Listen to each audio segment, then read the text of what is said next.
거짓 평안이라는 제목으로 말씀 생각해 보겠습니다.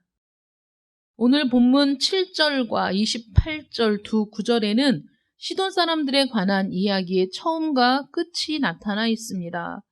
시돈에 살던 많은 사람들이 자기들끼리 모여서 자기네 방식대로 살아갈 수 있는 장소를 찾기 위해 시돈을 떠나 이리저리 돌아다녔습니다. 그들이 왜 그렇게 했는지는 성경에 정확하게 나오지 않습니다.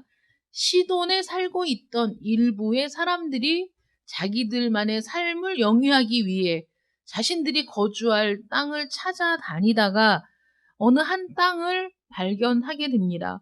그리고 그곳에 정착해서 살면서 그곳을 라이스라고 이름을 지었다는 것이죠. 온순하고 평화를 사랑하는 이 사람들은 각자 자신의 일과 사업에 전념하고 다른 사람들 일에는 참견하지 않았습니다. 성경은 그들이 염려 없이 평온하고 안전하게 거했다라고 묘사하고 있어요. 이렇게 살아가면서 외부에서 쳐들어올지도 모를 어떤 공격에 대한 대비책도 전혀 세우지 않았습니다. 누가 그 땅에 들어와서 정탐을 하고 가든 말든 전혀 관심을 기울이지 않았던 것이죠. 이 새로운 땅, 라이스에 가서 정착한 사람들의 삶의 특징이 바로 이것입니다. 그들은 그들의 동족, 시돈에서 거리가 먼 곳, 시돈에서 먼 거리를 이동해서 거주할 땅을 찾은 데다가 그들과 교류도 하지 않았고 특히 다른 사람들과 상종하지도 않았다. 그러니까 자기들만의 삶을 영위하면서 그 삶에 만족한 삶을 살고 있었다라고 볼 수 있겠습니다. 그 땅이 풍족한 땅, 말하자면 땅이 좋아서 무엇을 심든지 풍성한 수확을 거둘 수 있는 이런 땅이었기 때문에 굳이 그 자신들이 무엇인가 부족해서 다른 사람들과 교역을 해야 될 필요성도 느끼지 못하는 완전히 격리된 그런 독자적인 삶을 살아갔다는 것이죠. 요즘 우리 세대도 먹고 살만하면 누구의 간섭도 없이 독자적으로 살고 싶다라고 생각하는 사람들이 많이 있습니다. 누구의 간섭도 필요 없고 참견도 싫고 나도 누군가의 삶에 관여하고 싶지 않고 참견하고 싶지 않고 그냥 나 혼자 살고 싶다. 어떤 감정적인 관계 이런 것도 피곤하다. 그냥 나 혼자 먹고 살만하면 나 혼자 내가 즐기는 거 하고 내가 좋아하는 거 하고 누구의 간섭도 없이 그렇게 살고 싶다고 스스로를 은둔시키고 격리시켜서 살아가는 사람들이 많은 세상이죠. 만약에 단지파 사람들이 자신들이 거할 땅을 찾아 헤매다가 그들이 살고 있는 곳까지 오지 않았더라면 그들은 계속 그렇게 살아갔을 겁니다. 오늘 본문 말씀을 보십시오. 5명의 정탐꾼이 라이스 땅을 발견했습니다. 그리고 그들이 사는 모습을 자세히 관찰한 다음에 돌아가서 자신들의 동료들에게 보고합니다. 그 다음에 600명의 사람들이 무장을 하고 와서 그 성읍을 떡 먹듯이 라이스 주민들을 칼로 쳐 죽이고 성읍을 불사른 다음에 거기에 정착하게 되죠. 누워서 떡 먹듯이 라고 말하는 데는 이유가 있습니다. 오늘 본문 말씀 7절에 보니까 그 땅에는 부족한 것이 없으며 부를 누리며 시돈 사람들과 거리가 멀고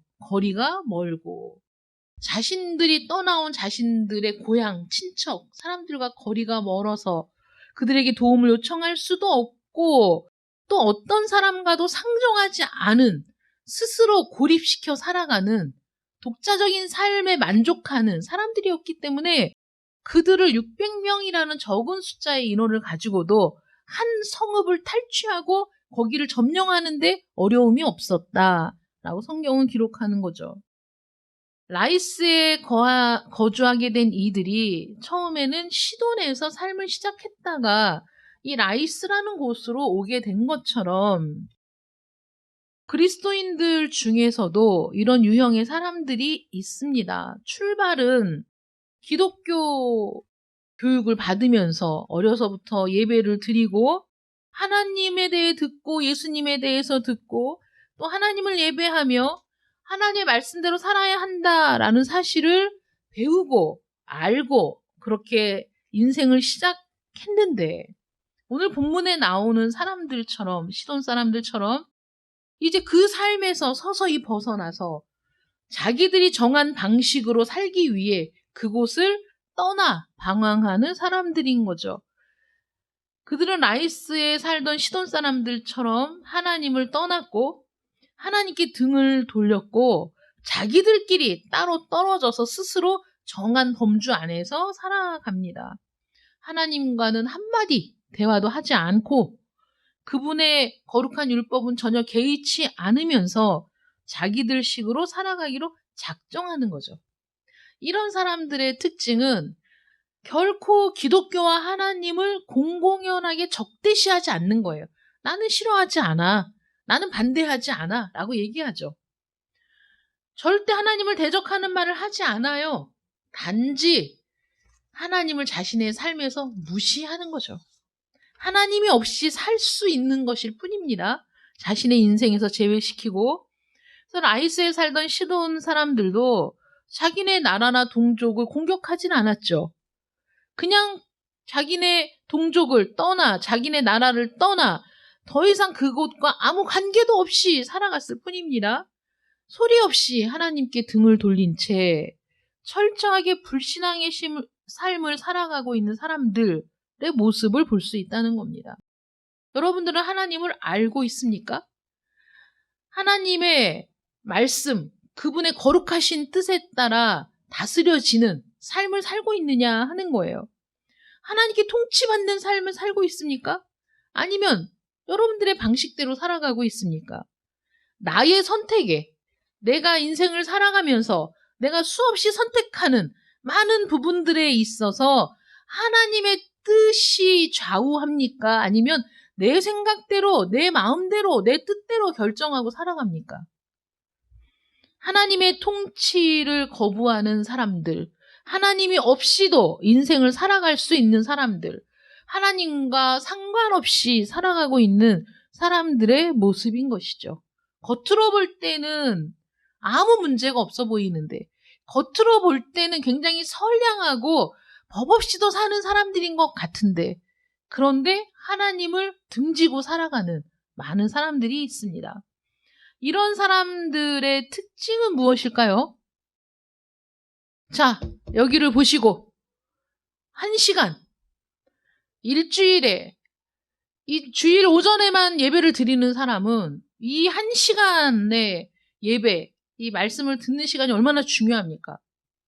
수없이 많은 시간 동안 핸드폰을 붙들고 살아가면서 수없이 많은 시간 동안 다른 일들을 하고 내가 즐거워하는 일들을 선택해서 살아가면서 이 1시간 예배를 드리기로 작정한 이 시간에 다른 생각을 하고 다른 일을 하고 그리고 졸고 그러면 안 되죠. 너무 아깝지 않습니까, 여러분? 예전에 그 다세대 주택에서 전기요금이 부과가 되면 그 집집마다 계산을 해서 전기요금을 받는 일이 있었어요, 예전에. 그 전기요금은 100원이라도 더 낼까봐 사람들이 얼마나 안달복달하는지 아세요? 싸움도 일어납니다. 100원 때문에. 아까운 거죠. 내가 100원을 손해보는 건 너무 아까워. 기분 나빠. 내가 다른 일에 100원을 쓰고 말지. 내가 전기요금을 내가 의미 없이 더 내는 거는 너무 싫어 라고 생각하는 거예요. 여러분 1시간을 의미 없이 보내는 것도 얼마나 아까운 시간입니까? 얼마나 많은 역사가 있을 수 있는데. 그러니까 강단에 주목하고 말씀에 주목을 하셔야 됩니다. 이제는 뭐 이름을 부를까요? 말씀에 집중하지 않고 졸고 있으면 이름을 부를까? 아니면 일어나라고 얘기할까요? 그만하라고 얘기할까요? 네, 여러분들의 인격을 생각해서 그렇게 안 하는 거예요. 어쨌든 이런 유형의 사람들, 나는 아니라고 생각할 수 있지만 여러분들도 그런 모습을 보일 때가 많이 있죠. 하나님을 믿는다고 하면서 하나님과 함께 한다고 하면서도 여전히 나의 모든 선택에는 하나님을 배제시키는 그런 사람들이 왜 없습니까? 우리는 은연중에 어떤 사람과의 새로운 관계를 맺는 것도 싫고 귀찮고 불편하고, 그래서 그냥 나 혼자 아니면 나하고 마음이 맞는 몇몇 사람과 이렇게 관계를 한정하고, 그래서 나를 그렇게 고립시켜 살아가는 것이 편하다고 생각하는 그런 때가 왜 없겠습니까? 우리 모든 사람들이 갖고 있는 그런 생각들일 수 있지요. 이런 사람들의 유일한 소원은 자기 방식대로 살아가는 걸 고집하는 거예요. 내 방식대로 살고 싶다라는 겁니다. 다른 사람 인생에 이러쿵저러쿵 참견하는 것도 싫고 그렇게 하지도 않아요. 자기 일에 참견하는 사람을 아주 싫어합니다. 자기 일에 참견하는 종교도 질색이에요. 그 사람의 삶에 어떤 제동을 걸지만 않으면 아무 상관없어요. 종교도 반대하지 않습니다. 괜찮다고 얘기하죠. 그들에게 무언가를 요구하지만 않는다면, 내버려 둔다면 어떤 문제도 없는 겁니다. 법을 어기는 것도 아니고 말썽을 부리는 것도 아니고, 그 삶은 대체적으로 편안하고 안락해 보입니다. 직장에서 열심히 일하고 집에 돌아와 자기가 좋아하는 것을 하고 자기 방식대로 즐기죠. 어제 어떤 사람들을 만나서 대화를 하는데 그런 얘기를 하더라고요. 술 마시는 얘기를 하더라고요. 뭐 요새 무슨 크림 맥주가 유행이라는 둥, 뭐 크림 맥주가 먹어보고 싶다는 둥, 뭐 이런 얘기를 하길래 제가 그랬거든요. 맥주 한 잔 마신다고 지옥 가냐? 그것도 아니고. 우리가 술, 담배를 한다고 구원을 못 받아. 이렇게 얘기할 수 있는 건 아니다. 그렇지만 그것이 우리를 유혹하고 미혹하는 통로가 될 수 있다. 그래서 그리스도인들이 조심하는 거지. 그거 뭐 먹는 게 뭐 어떻다고. 무엇이든 가하나 무엇이든 유익한 건 아니죠. 그런 얘기를 했어요. 그랬더니 이렇게 얘기하더라고. 많은 사람들이 어디 가서 막 고주망태로 취하고 실수를 하는 건 아닌데, 그들의 삶의 즐거움이 열심히 일하고 집에 돌아와서 씻고 냉장고 문을 열고 맥주 한 캔 딱 꺼내서 탁 열고 마시는 게 인생의 즐거움이다. 그러니까 그거는 괜찮지 않느냐 이렇게 얘기하는 거죠. 그 정도는 괜찮지 않느냐. 그렇죠. 인간적으로 세상적으로 뭐 그게 다른 사람에게 피해를 줍니까? 가족에게 피해를 줍니까? 나쁜 짓입니까? 전혀 아니죠. 자신의 즐거움, 내 삶의 낙이야 이게. 나 하루 종일 열심히 일했어. 나 근데 이런 낙을 누리지도 못해? 이런 즐거움을 누리지도 못해? 누릴 수 있겠죠. 그걸 잘못이라고, 죄라고 얘기할 수 있겠습니까? 그렇게 단정지어서 얘기할 수는 없겠죠. 그런데 우리는 나의 즐거움을 위해, 나의 삶의 만족을 위해 선택하는 수많은 일들 중에서 만약에 예수님이라면 어떻게 하셨을까?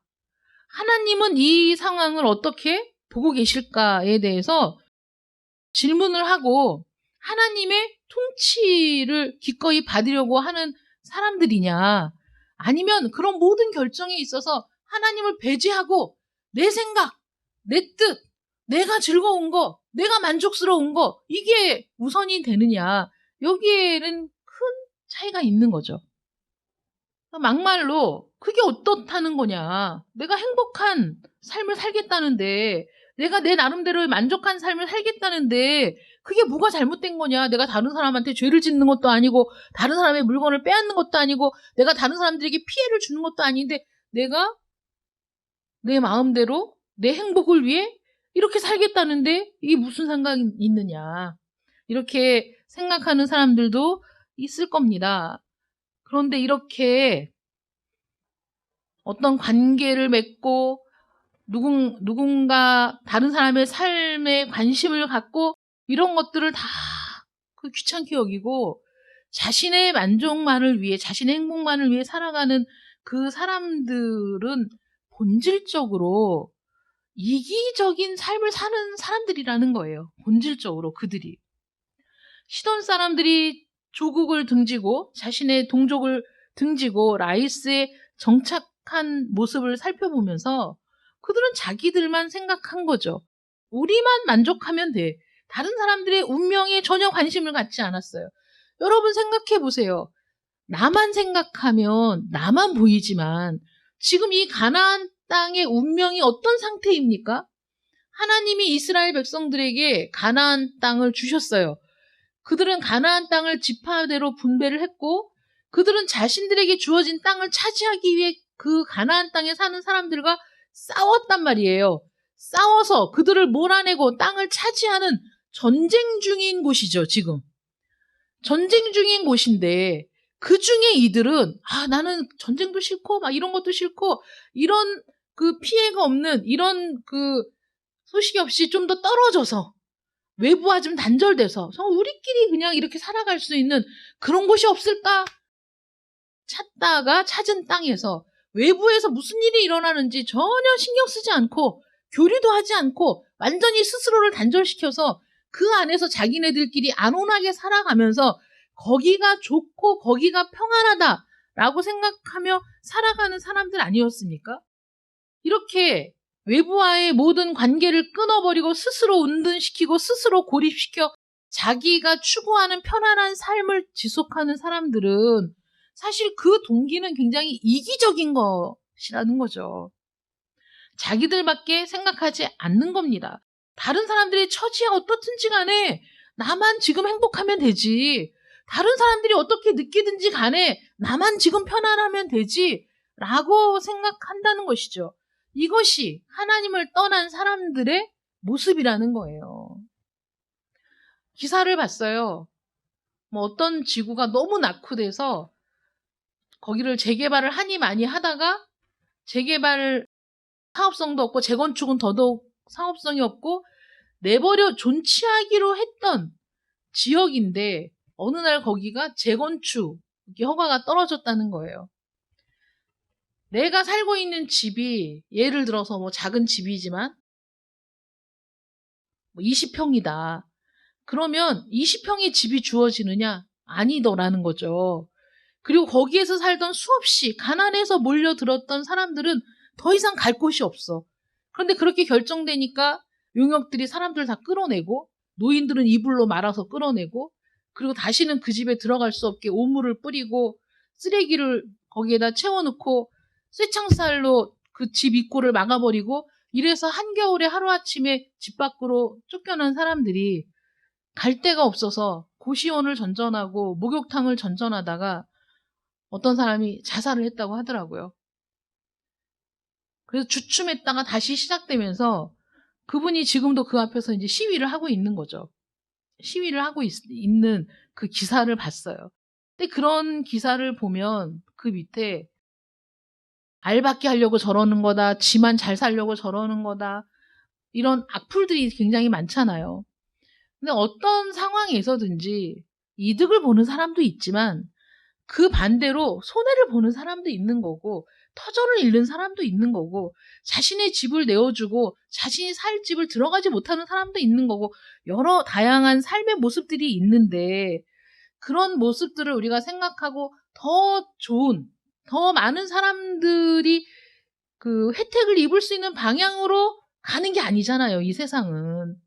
있는 사람 중심으로 가진 사람 중심으로 세상은 계속 개편되고 그렇게 세상이 흘러가다 보니 3,000세대가 살던 지역이 싹 개발을 했는데 1,100세대만 살 수 있는 땅이 됐어. 나머지는 다 자신의 삶의 터전을 버리고 쫓겨나야 되는 이런 상황들을 보면서도 다른 사람의 처지에 어찌 됐든 나만 이익을 보면 되고 나만 행복하게 살면 된다 라고 생각하는 것. 그래서 다른 사람의 고통에는 눈을 감고 내게 주어질 일들, 나의 이익만을 바라보는 것, 이것이 이기적인 삶이 아니냐. 국제 정세를 생각해 봐도 자국에만 유리하면 된다라고 생각해서 이때까지 수없이 많은 강대국들이 그 약소국들을 경제적으로 착취한 역사를 우리가 알고 있지 않습니까? 내가 힘이 있으면 힘으로 눌러서 거기 있는 모든 경제적인 부를 착취하고 거기에 있는 모든 자원을 착취하고 그들에게는 정말 말도 안 되는 금액으로 후려치는 일들이 있어 왔던 거죠. 거기엔 어떤 도리도 필요 없고 도덕도 필요 없고 가치도 필요 없고 그래서 내 나라면 잘 살면 된다라는 경제적인 국수주의가 생겨나게 되는 거 아니겠습니까? 공의가 어디 있고 원리가 어디 있습니까? 정의가 어디 있습니까? 내 나라에 이익이 되면 그뿐이라는 그런 나라들이 이 세상에 즐비한데 여기에서 어떻게 참된 평화가 있을 수 있으며 여기에서 어떻게 참된 우호 세력이 있을 수 있느냐 하는 거죠. 이런 특징이 국가뿐 아니라 개인의 삶에서도 얼마든지 드러나는 특징이라는 거예요. 너 나 할 거 없이 모두 자기만 알고 내 가족, 내 운명 이것만 생각하면 그러면 그런 사람들이 살아가는 세상이 어떻게 평안할 수 있느냐. 내 집 문을 열고 들어가서 내 가족만 평안하면 되느냐. 내가 내 집 문 열고 들어가서 내 집에만 있으면 안정감을 느껴. 집이 제일 좋아. 집에만 있으면 돼. 이런다고 우리가 세상을 잘 살아갈 수 있느냐. 이거 아니잖아요. 노력과 책임은 최소한으로 하면서 부요와 안락은 최대한으로 누려보겠다. 이것이 이기적인 인간의 욕망 아닙니까? 원칙이나 원리는 무시하고 잊어버리고 살아가는 것이죠. 이게 오늘 우리가 살아가고 있는 모습입니다. 근데 하나님 뭐라고 말씀하시죠? 우리에게 이웃을 생각하고 이웃을 내 몸처럼 사랑하라고 명령을 하십니다. 자기 자신을 부인하고 하나님께 우리 자신을 내어드리라고 요구하시죠. 우리가 지닌 어떤 소유물에 대해서도 우리가 진짜 소유주가 아니라 우리는 단지 청지기일 뿐이다 라고 말씀하십니다. 내가 갖고 있는 모든 재물도 모든 시간도 내게 있는 재능도 나는 청지기일 뿐이라는 거예요. 심지어는 우리가 낳은 자녀도 우리의 생명조차도 우리의 것이 아니라는 거죠. 하나님의 것이다 라고 말씀하십니다. 우리가 인생을 살아가면서 얻을 수 있는 수없이 많은 것들보다 하나님 뭐라고 말씀하시죠? 먼저 그 나라와 그 의를 구하라 라고 말씀하십니다. 그리하면 이 모든 것을 너희에게 더해주리라 말씀하시죠. 하나님은 의에 줄이고 목마른 자들만이 정말 배부르고 축복받을 것이다 라고 말씀하십니다. 우리 주 예수 그리스도는 우리에게 살던 곳을 떠나서 편안하게 흡족할 만큼 즐기고 살 수 있는 어딘가로 가서 정착해라 라고 말씀하시지 않으십니다. 우리에게 내가 살고 있는 곳을 떠나라고 말씀하실 때는 그 길이 결코 흡족하게 배부르며 잘 먹고 잘 살 수 있는 그 길로 가서 정착하라는 부르심이 아니었던 거죠. 성경에 있는 모든 사람들이. 어딘 가서 정착해서 배 두들기며 살아라 라는 것이 아니라 오히려 십자가를 지고 주님을 따르라 라고 말씀하셨습니다. 사람들이 기독교를 떠나는 진짜 이유가 무엇입니까? 하나님께 등을 돌리고 하나님의 율법에서 멀리 떠나 이 악한 세상에서 인생을 즐기기 위해 자기만의 장소에 정착해서 내 방이 됐든 내 가정이 됐든 내가 좋아하는 소수의 사람들이 됐든 거기에 정착하는 이유가 무엇이냐? 마음속에 있는 이기심, 안락과 편안을 사랑하는 마음, 나만 잘 되기를 바라는 이기적인 욕망 때문에 그렇다는 거죠. 이런 사람들이 많다 보니 이런 사람들이 이렇게 많은데 당연히 이 세상이 물질주의에 빠질 수밖에 없고 이기적으로 변해갈 수 없고 거칠어질 수밖에 없는 거 아니겠습니까? 내가 추구하는 것이 만족스럽지 않으니까 사람들이 사회에 대해서 불만을 터뜨리고 그리고 아무 이유 없는 사람들에게 해를 가하는 일들이 일어날 수 있는 거죠. 우리가 우리의 이기적인 삶과 나사렛 예수 그리스도의 삶을 한번 비교해 보십시오. 못 박힐 이유가 전혀 없으신 예수님께서 여러분과 나를 위해 십자가에 못 박혀 계신 모습을 생각해 보십시오. 그 십자가의 길이 무엇을 뜻하는 겁니까? 그 예수님의 십자가를 보면서도 여전히 우리의 행복 말고는 아무것도 생각하지 않고 살아갈 수 있겠습니까? 경건하지 못한 삶은 아무리 존경할 만하고 평온하다 할지라도 이기적이고 창피하고 추하고 더러운 겁니다. 어떤 사람이 있습니다. 존경받았습니다. 그의 삶은 평탄했습니다. 가정도 평안했습니다. 잘 산 인생이었어요. 어느 날 공직의 길 부름을 받았습니다. 청문회가 열렸습니다. 어떻게 되었을까요? 그동안 감추어져 있었던 그의 불법적인 삶이, 이기적인 탐욕이, 그의 부당한 이득들이 수면 위로 떠오르기 시작했습니다. 이때까지 그에게 보여졌던 존경과 잘 산 인생, 가정을 잘 다스렸던 명망 있는 사람이라는 이미지는 다 없어지고 그 사람이 지나온 삶이 추악하고 더럽게 보이는 것 한두 사람이 아니지 않습니까?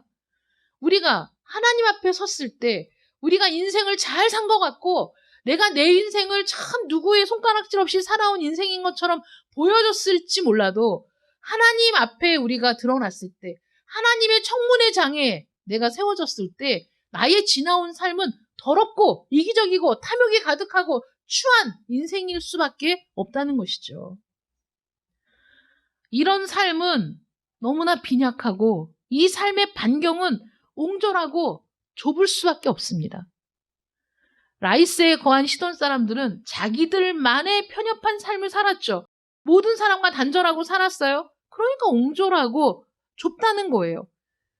평온하고 안전한 삶을 살면서 염려 없이 거주했다라고 얘기합니다. 모든 것이 흠잡을 데 없이 행복하고 평온한 것처럼 보였지만 혹시 있을지 모를 공격에 대비해서 방어책을 세워야겠다는 생각도 전혀 하지 않고 살다 보면 예상치 못할 일들이 일어날 수 있는 법인데도 아무 대비책도 세워놓지 않았다는 거죠.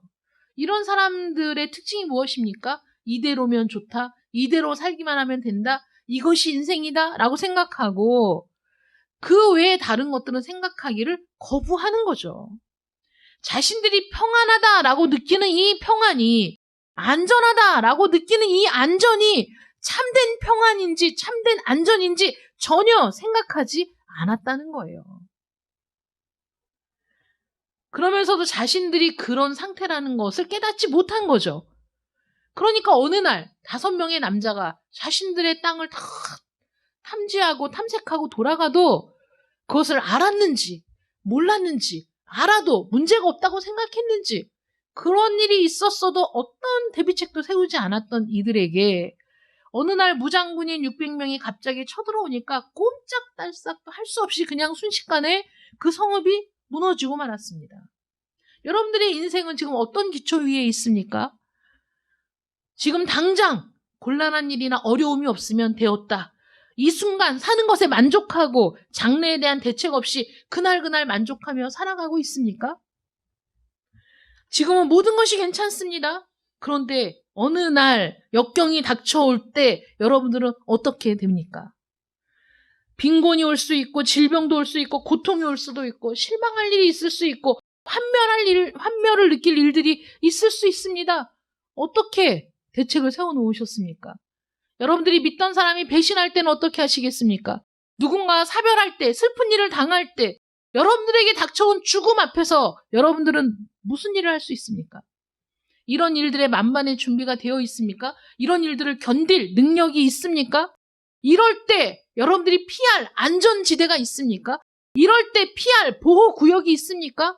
아무것도 없다면 여러분들은 도대체 무엇으로 자신감을 가지고 이렇게 하루하루 만족하며 이것으로 되었다라고 살아가고 있습니까? 앞으로 무슨 일이 있을지, 어떤 일이 일어날지 우리는 알 수 없는데, 라이스에 살던 시돈 사람들의 삶의 마지막은 자멸적인 삶이라는 거예요. 마지막 특징은.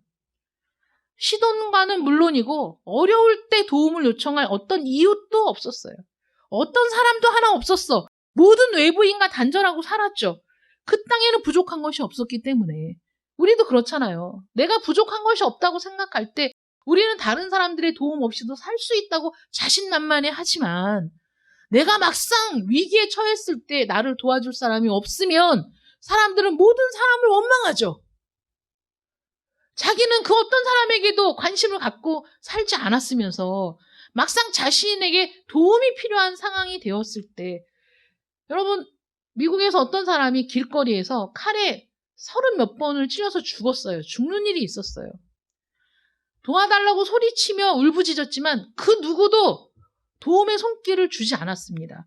창문에서 보고 있던 사람, 길을 지나가던 사람, 건너편에 있던 사람, 많은 사람이 있었지만 그 누구도 도와주지 않았어요.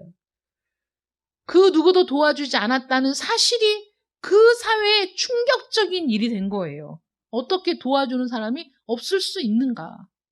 우리는 나는 남에게 어떤 도움도 주고 싶지 않고 그 어떤 사람과도 관계를 맺고 살아가고 싶지 않아서 나 스스로를 격리시키며 이것으로 되었다, 만족한다, 나 혼자 즐겁게 살면 되지라고 생각했지만 정작 도움이 필요할 때 도움의 손길을 주지 않는 많은 사람들을 보고 충격에 빠지지 않겠습니까?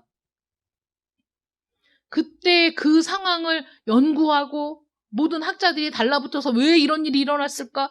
이게 사람이 상식적으로 있을 수 없는 일인데 이렇게 연구했는데 제가 그 연구 내용은 자세히 기억이 안 나지만 거기에서 나온 말이 있었어요. 도와달라고 할 때는 많은 사람들을 대상으로 도와주세요 라고 얘기하면 안 된다. 거기 검은 원피스 입은 사람 나 좀 도와주세요 라고 지적을 해야 된다는 거예요. 누군가. 그래서 그 사람이 나? 그러면 거기에서 도와주지 않고 벗어나기가 어렵다는 거죠. 근데 많은 사람이 있을 때는 누군가 도와주겠지. 누군가 하겠지 라고 생각하고 움직이지 않는다는 거예요. 거기 아줌마, 거기 아저씨, 청년 나 좀 도와줘 라고 얘기해야 된다는 거예요. 우리는 나 혼자 살아갈 수 있을 것 같지만 이 세상이 혼자는 살아갈 수가 없는 세상이죠. 이렇게 아무리 그 땅에 부족한 것이 없어 자신들이 사는 것에 어떤 부족함이 없다고 할지라도 어떤 사람과도 상종하지 않고 자신의 동족들과도 거리가 먼 곳에서 이렇게 무방비하게 살아갈 수 있습니까? 이것은 필연적으로 망할 수밖에 없는 길이라는 것이죠. 그래서 그들은 모두 죽고 그 성읍은 불에 타게 되었습니다. 도움과 구제를 청할 수 있는 유일한 의사소통 수단마저 그들은 스스로 끊어버리고 그렇게 모두 죽게 된 직접적인 원인은 시돈과도 자신들의 동족과도 단절하고 살았기 때문이죠. 하나님에게서 떠난 인생, 하나님의 법과 도를 무시하고 하나님께 등을 돌린 인생의 결말이 바로 이렇다는 거예요. 누구에게 도움을 요청합니까? 누구에게 호소할 수 있습니까? 누구에게 내 손을 잡아달라고 할 수 있습니까? 이렇게 살아가는 사람들은 좁은 길을 가며 애쓰고 있는 사람들을 비웃죠. 왜 저렇게 힘들게 살아? 편하게 살지? 자신들에게 다가올 일들은 전혀 생각하지 못하고 하나님과 단절하고 등 돌린 채 마음대로 살아갑니다. 그러나 언제나 말씀드렸듯이 예측할 수 없지만 분명히 일어나게 될 일들을 우리는 대비해야 된다는 것이죠. 우리에게는 실망과 사고, 질병과 고통, 사별과 죽음만 찾아옵니까? 그렇지 않습니다. 우리는 죽음 이후에 내 인생을 통틀어 나의 모든 죄악을 고발할 나의 양심이 있습니다. 그래서 우리 모든 사람은 하나님의 심판대 앞에서 스스로 자기 죄를 자복한다 이렇게 기록하고 있어요. 내 양심이 내 죄를 하나님 앞에서 견딜 수 없어 다 자복하는 거야. 누가 물어볼 것도 없어. 무슨 국회의원이 물어보지 않아도 어떤 국회의원이 날카롭게 질문하지 않아도 하나님의 청문회 앞에서 내 양심이 스스로 견딜 수 없어 내 죄를 다 고백하는 그 순간이 우리에게 오게 된다는 것이죠. 거룩한 하나님의 율법이 우리를 고발하는 그날이 오게 된다는 거예요. 어떻게 하실 겁니까? 마지막 심판날에 뭐라고 여러분들은 대답을 할 거예요? 어떻게 하실 겁니까? 우리는 모두 본질상 라이스에 거한 시돈 사람들과 같은 처지라는 거예요. 누가 우리를 도와줄 수 있습니까? 누가 우리에게 도움의 손길을 뻗칠 수 있습니까? 나는 하나님의 도움도 거절하고 하나님께 등을 돌린 채 내 마음대로 살아온 인생인데 하나님의 음성을 거절했는데 누가 나를 도와줄 수 있습니까? 여러분들은 지금 어떤 상태입니까? 피할 길이 있습니까? 여러분들은 지금 어떤 상태입니까? 권세 잡은 자, 구원자가 여러분들에게 있습니까? 라이스에 거한 시돈 사람들에게는 아무도 없었습니다. 그래서 전멸했어요. 그렇지만 감사하게도 우리는 예수 그리스도가 있습니다. 하나님께서 우리에게 내어주신 영광스러운 복음이 있습니다. 친히 구원의 길을 내어주셨죠. 어떤 교류도 없이 자신들의 힘으로 잘 먹고 잘 살 수 있다고 생각해서 어떤 대비책도 세우지 않았던 라이스에 거주했던 그 시돈 사람들, 그런 운명인 우리들에게 하나님은 다른 곳에서 길을 내신 거예요. 이쪽으로 와라. 이리 피해라. 여기가 살 길이다. 라고 길을 내어주셨습니다. 여러분 그 길을 발견하셨습니까? 여러분들은 그 길을 알고 그 길로 지금 나오셨습니까? 그 길이 필요하다고 우리에게 말씀하시는 거예요. 내가 길을 마련했다. 얘들아, 내가 길을 마련했어. 이 길로 와야 돼. 여기로 와야 돼. 그래야 너희가 살 수 있어. 라고 여전히 우리를 부르시는 하나님이 계십니다. 우리 죄를 위해 자기 아들을 죽게 하셔서 우리를 용서하시고 우리를 하나님과 화목하게 하는 영광스러운 구원의 계획을 다 세워놓으시고 그 계획을 실행하신 하나님.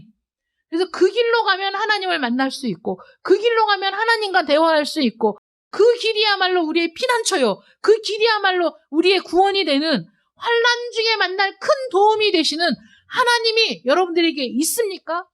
그 하나님을 여러분들이 믿으십니까? 그 하나님이 여러분들이 피해야 할 피난처가 된다는 것을 믿고 의지하기에 하나님께 등을 돌리지 않았기 때문에 내가 하나님과 교제하고 있기 때문에 나에게는 어떤 어려움도 두려움도 나를 해칠 수 없다라는 마음의 확신을 갖고 살아가십니까? 만약에 그렇지 않다면 지금 이 순간 하나님께 굴복하시기를 바랍니다. 그분의 말씀을 듣고 그분을 따르시기를 바랍니다. 그분에게 순종하시기를 바랍니다. 그 길이 나의 살 길임을 믿으시기 바랍니다. 기도하겠습니다. 사랑의 하나님 감사합니다. 우리의 힘으로 잘 살 수 있다고, 내 지식과 경험으로 얼마든지 나는 헤쳐나갈 수 있다고, 다른 사람의 삶이 나와 무슨 상관이냐고, 나만 잘 살면 됐지, 나만 편안하면 됐지, 내가 이 순간의 즐거움이 내 인생의 낙이라고 그렇게 외치면서 내 마음대로 살아왔던 인생이었습니다. 하나님을 배제하고도 하나님께 등을 돌리고도 잘 살 수 있다고 생각해왔던 인생이었습니다. 하나님의 말씀이 두렵지 않기에 내 결심과 결단을 하나님의 말씀 앞에 굴복시키지 못했습니다. 내 생각이 옳다고 생각했기 때문에 하나님의 권면을 받아들이지 않았습니다. 오만했습니다. 교만했습니다. 이러한 우리의 인생이 막다른 골목에 처할 때, 정말 피할 수 없는 두려움에 맞닥뜨리게 되었을 때, 그때에서야 우리에게는 구원이 필요하다고, 우리에게는 피난처가 필요하다고, 우리에게는 보호구역이 필요하다고 생각하지만 때가 늦었으면 어찌합니까? 하나님, 지금 이렇게 하나님의 말씀이 선포되며 내가 바로 그 피난처요, 내가 바로 환난 중에 만날 큰 도움이라고 외치시는 하나님의 말씀을 듣게 하시니 감사합니다. 하나님께 순종하고 굴복하여 하나님의 자녀로 살아가는 복된 인생 될 수 있도록 하나님 함께하여 주시옵소서. 하나님께 전적으로 의지하는 인생이 되게 하여 주시옵소서. 예수님의 이름으로 기도드립니다. 아멘.